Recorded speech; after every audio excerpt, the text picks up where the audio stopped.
বাপ রে, কি বৃষ্টি কি বৃষ্টি! এই বৃষ্টি যে কবে থামবে কে জানে। ঠিক কি বলছিস, এই বৃষ্টি যে কবে থামবে কে জানে। এই স্যার এসেছে। Good morning sir.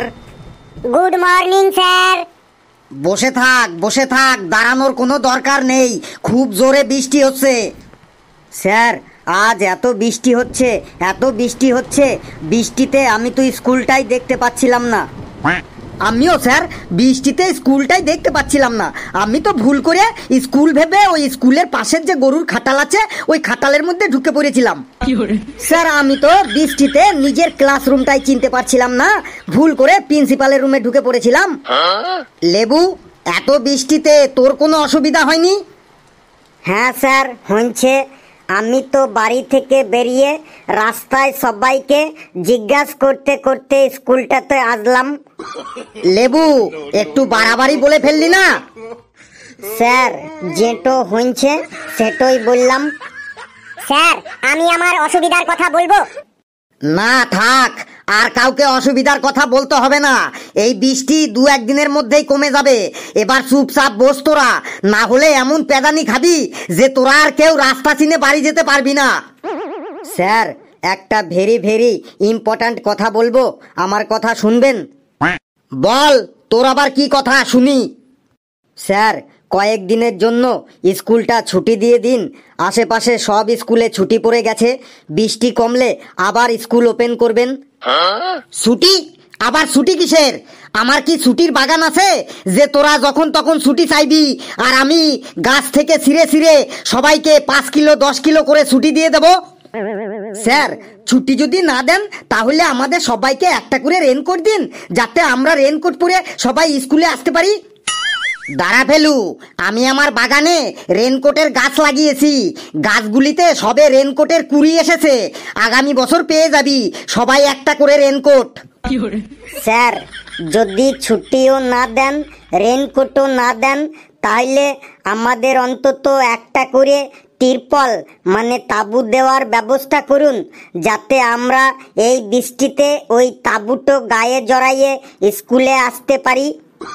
হ্যাঁ স্যার, লেবু ঠিকই বলেছে, আমাদের সবাইকে একটা করে তাঁবু দেওয়ার ব্যবস্থা করুন। হ্যাঁ স্যার তাঁবু দিন তাঁবু দিন। হ্যাঁ স্যার, তাঁবু দিন স্যার। ওই ওই ওই চুপ, সবাই চুপ, না হলে কিন্তু আমি এখনই পেদানি শুরু করে দেব।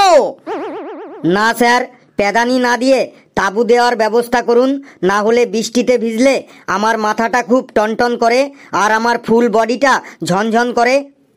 স্যার, বল রামু, তোর আবার কি চাই? স্যার, এই নিন নোটিশ, প্রিন্সিপাল স্যার পাঠালো। ছুটির নোটিশ মনে হয়? তুই ঠিক কি বলেছিস, ছুটিরই নোটিশ মনে হচ্ছে। আমি তো আগেই বলেছিলাম ঠিক ছুটি দিয়ে দেবে। ধীরে রাধে সুস্থে খায়, দেরি হলেও অন্তত ছুটির নোটিশটা তো এলো। সবাই শান্ত হ, আর আমার কথাগুলো সবাই কান খাড়া করে শোন। হ্যাঁ স্যার, নোটিশটো তাড়াতাড়ি পড়ে শোনান।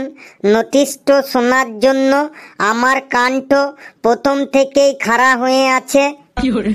স্যার, এই নোটিশটা শোনার জন্য আমার কান দুটি 1 সপ্তাহ ধরে খাড়া হয়ে আছে। তাড়াতাড়ি পড়ুন স্যার নোটিশটা।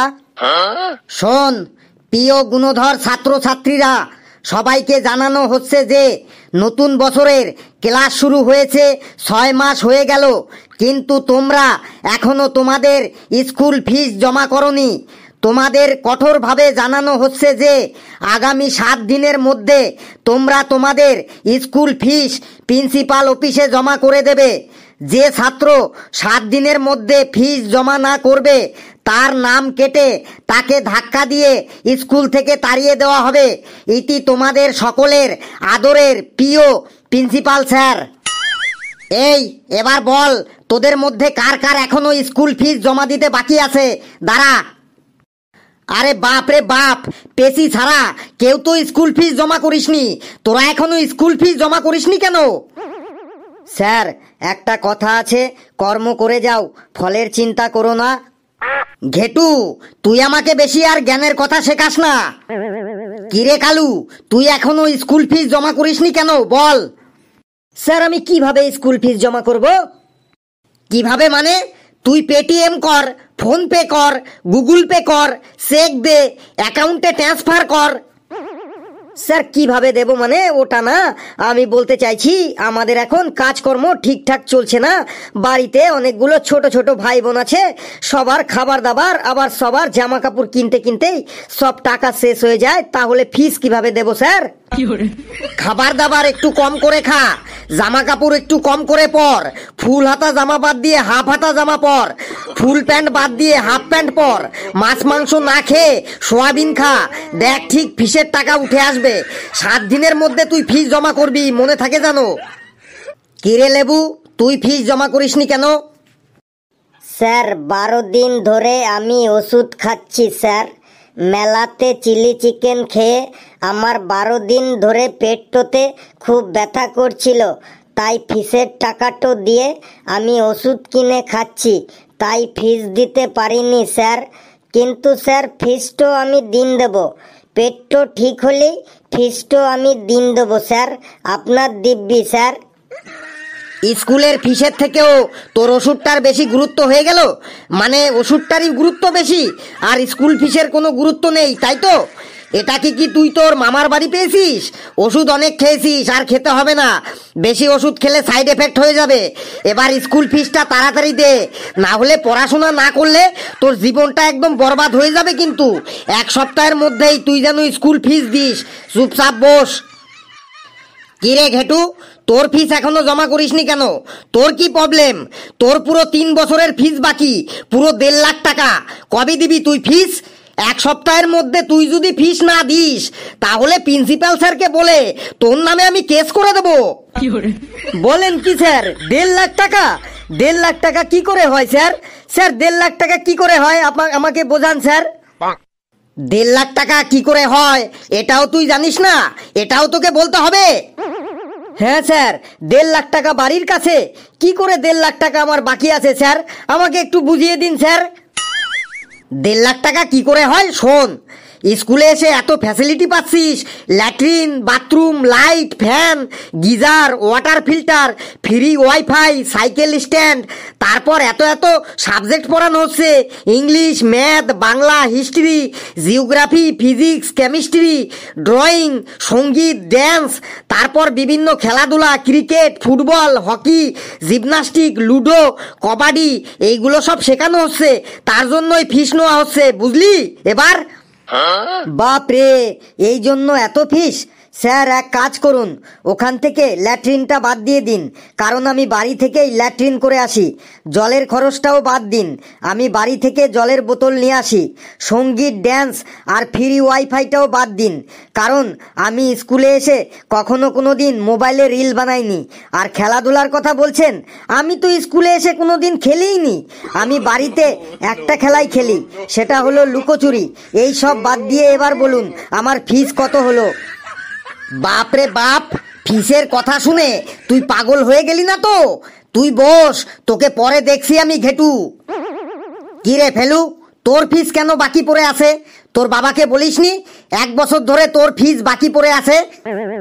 স্যার আমি বাবাকে ফিসের কথা বলেছি, আমি বলেছি ফিস দাও, না হলে রোজ স্যার আমাকে ফিস জমা করার জন্য চিল্লাচিল্লি করে। শুনে তোর বাবা কি বলে? স্যার বাবা বললে স্যাররা চিল্লাই তো ওনাদের চিল্লাতে দে, প্রথমে কিছুদিন চিল্লাবে, তারপরে চুপচাপ হয়ে যাবে, তারপর সব ভুলে যাবে। তুই কালকে তোর বাবাকে স্কুলে নিয়ে আসবি, চুপচাপ বস। স্যার একটা কথা বলবো। কি বলবি বল। স্যার ফিসটা একটু কম করা যাবে না? কেন ফিস কম করব কেন? স্যার আপনি তো অনেকদিন আগে একবার আমাদের বলেছিলেন যে ক্লাসে ভালো রচনা বলতে পারবে তার ফিসটা একটু কনসেশন করে দেওয়া হবে। হ্যাঁ স্যার, আপনি বলেছিলেন এটা। হ্যাঁ স্যার, এই কথাটাই আপনি বলেছিলেন বটে।